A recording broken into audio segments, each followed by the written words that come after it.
السلام علیکم ورحمۃ اللہ وبرکاتہ۔ اعوذ باللہ السمیع العلیم من الشیطان الرجیم من حمزہ ونفخہ ونفثہ۔ قال اللہ سبحانہ وتعالی یا ایہا الذین آمنوا اتقوا اللہ حق تقاتہ ولا تموتن الا وانتم مسلمون۔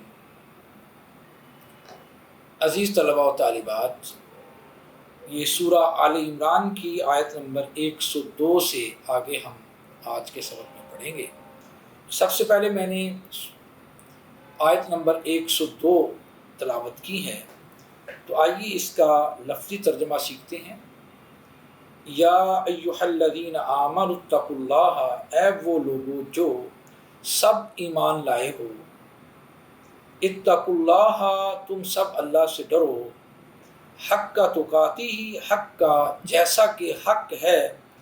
تقاتی ہی اس سے ڈرنے کا، ولا تموتن، اور تم ہرگز نہ مرنا، الا مگر، وہ اس حال میں کہ انتم تم ہو مسلمون، سب مسلمان۔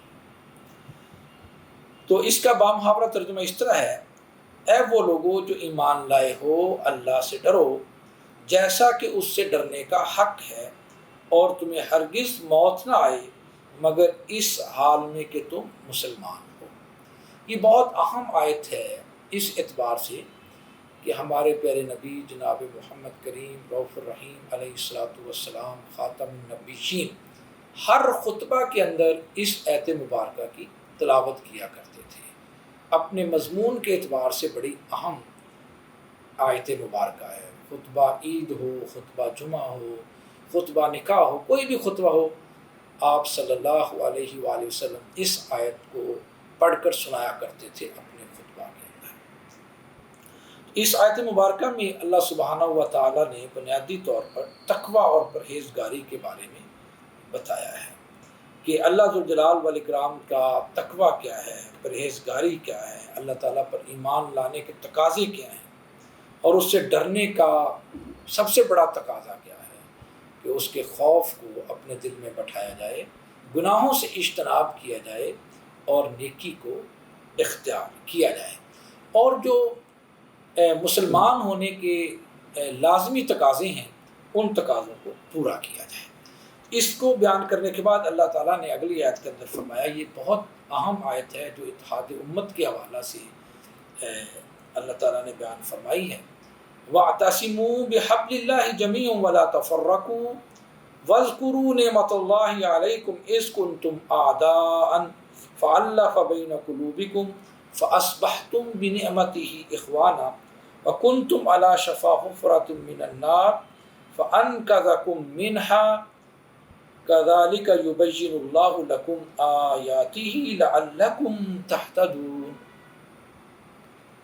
اس کا لفظی ترجمہ اس طرح ہے، وَاعْتَصِمُوا بِحَبْلِ اللَّهِ، اور تم سب مضبوطی سے تھام لو، اور اعتصموا، تم سب مل کر مضبوطی سے پکڑ لو، تھام لو، بِحَبْلِ اللَّهِ، اللہ کی رسی کو، با کا معنی یہاں کو ہے، اللہ کی رسی کو، جمیعاً سب مل کر، اکٹھے ہو کر، وَلَا تَفَرَّقُوا، اور تم سب فرقوں میں نہ بٹ جاؤ، فرقوں میں تقسیم نہ ہو جاؤ، وَاذْكُرُوا، اور تم سب یاد کرو، نعمت اللہ علیکم، نعمت اللہ، اللہ کی نعمت کو، علیکم، تم پر، اس جب تم تھے، اعداء، دشمن، فَأَلَّفَ، تو اس نے الفت ڈال دی، بین قلوبکم، تمہارے دلوں کے درمیان، فَأَصْبَحْتُمْ، تو تم ہو گئے، بِنِعْمَتِهِ، اس کی مہربانی سے، اخوانا، بھائی بھائی، وَكُنْتُمْ، اور تم کھڑے تھے، علا، پر، شفا حفرۃ، گڑھے کے کنارے پر، من النار، آگ سے، فَأَنْقَذَكُمْ، تو اس نے بچا لیا تمہیں، منہا، اس سے، کذالک، اسی طرح، یبین اللہ، وہ بیان کرتا ہے اللہ، لکم، تمہارے لیے، آیاتی ہی، اپنی آیات، لعلکم، تاکہ تم، تہتدون، تم سب ہدایت پا جاؤ۔ تو عزیز طلباء و طالبات، آئیے اب ان آیات کا بامحاورہ ترجمہ سیکھتے ہیں۔ اور تم مضبوطی سے تھام لو اللہ کی رسی کو سب مل کر، اور جدا جدا نہ ہو جاؤ، اور تم یاد کرو اللہ ذوالجلال والاکرام کی نعمت کو جو اس نے تم پر کی جب تم ایک دوسرے کے دشمن تھے، تو اس نے تمہارے دلوں میں الفت ڈال دی، پھر تم اس نعمت مہربانی سے بائی بائی ہو گئے، اور تم کھڑے تھے آگ کے گڑھے کے کنارے پر، تو اس نے تمہیں اس آگ سے بچا لیا۔ اسی طرح اللہ تمہارے لیے کھول کر بیان کرتا ہے اپنی آیات تاکہ تم ہدایت پاؤ۔ تو اگر ہم اس پر تھوڑے توجہ کریں تو یہ وہی الفاظ اکثر جو ہمارے ہاں اردو زبان میں بھی استعمال ہوتے ہیں، جس طرح کہ تفرقو، فرقہ پرستی، فرقہ واریت، اسی طرح جمیعاً، جمی، جامع، اس طرح اذکرو، ذکر، اذکار، تذکرہ، نعمتہ، نعمت، انعام، منعم حقیقی، اعداء، ادف، اعداء، عداوت کا لفظ، فعلہ، الفت کو کہتے ہیں، تالیف قلب کا لفظ استعمال ہوتا ہے، بینا، بین، بین الاقوامی، قلوبکم، قلبی تعلق، قلوب و اذہان کا لفظ استعمال ہوتا ہے۔ تو یبین، یبین دلیل، دلیل بین، اسی طرح آیاتی ہی، آیت، نشانی، یہ اکثر ہم اس کو تہتدون، ہادی کائنات، یہ الفاظ استعمال کرتے ہیں۔ تو اس آیت مبارکہ کے اندر بھی اللہ تعالیٰ نے وحدانیت کا، اتحاد کا درس دیا ہے، اور جس طرح رسی کے دو سرے ہوتے ہیں، اسی طرح ایک سرا اللہ کی کتاب قرآن مجید ہے، اور دوسرا سرا پیارے پیغمبر جناب محمد رسول اللہ صلی اللہ علیہ وآلہ وسلم کی احادیث مبارکہ ہیں۔ اور اسی جانب اللہ تعالیٰ نے متعدد دیگر مقامات پر بھی ہماری رہنمائی فرمائی ہے، یا ایھا الذین آمنوا اطیعوا اللہ واطیعوا الرسول،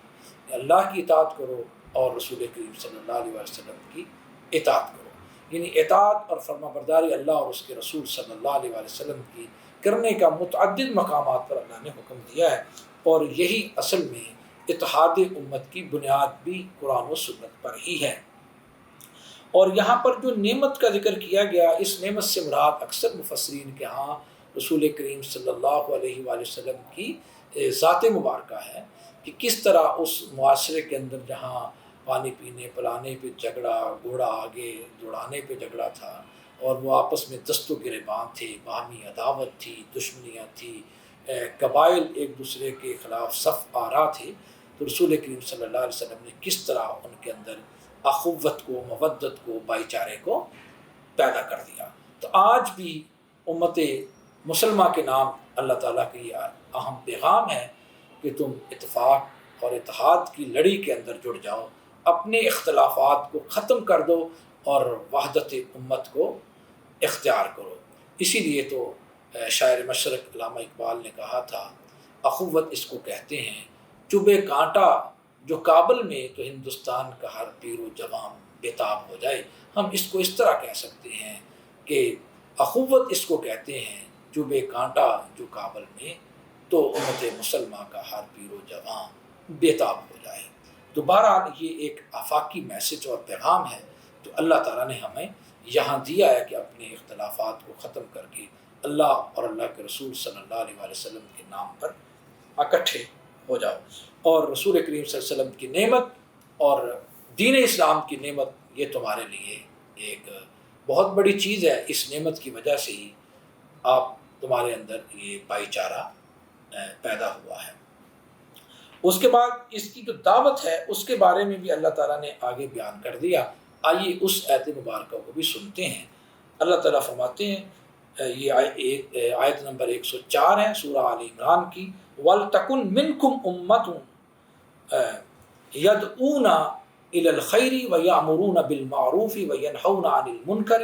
وَأُولَئِكَ هُمُ الْمُفْلِحُونَ۔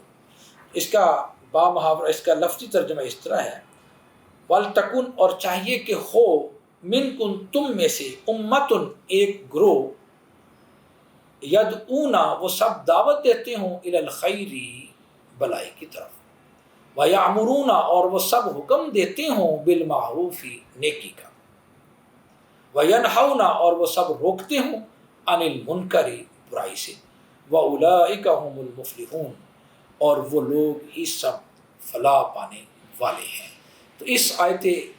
مبارکہ کے اندر اللہ تعالیٰ نے ایک اہم میسیج دے دیا کہ خیر کی دعوت کو آگے پہنچانا یہ امت محمدیہ صلی اللہ علیہ وسلم کی ذمہ داری ہے۔ اس کا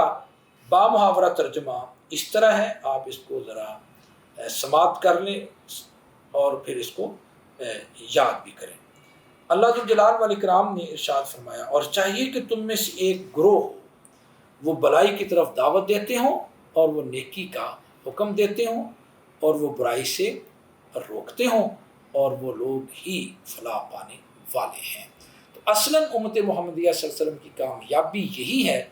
کہ ہم امت خیر ہیں۔ وَكُنْتُمْ خَيْرَ أُمَّةٍ أُخْرِجَتْ لِلنَّاسِ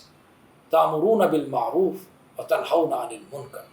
یعنی تم ہی بہترین امت ہو، اور بہترین امت ہونے کا سبب یہ ہے کہ تم امر بالمعروف و نہی عن المنکر کا کام کرتے ہو۔ اور پیارے پیغمبر جناب محمد کریم رؤوف الرحیم علیہ السلام کی متعدد احادیث میں امر بالمعروف و نہی عن المنکر کے بارے میں بتا دیا گیا، اور ہمیں نصیحت کر دی گئی، تلقین کر دی گئی کہ ایک مسلمان ہوتا ہی وہ ہے جو دوسرے مسلمان کی خیر خواہی کرتا ہے، اور وہ خیر خواہی یہی ہے کہ آپ ان کو اللہ کے راستے پر لائیں۔ تو عزیز طلباء و طالبات، آپ ان آیات کو لفظی اور بامحاورہ ترجمہ یاد کریں اور کوئی اچھی تفسیر اپنے سامنے رکھ کر اس کا معانی اور مفہوم بھی ازبر کرنے کی کوشش کریں۔ وآخر دعوانا ان الحمد للہ۔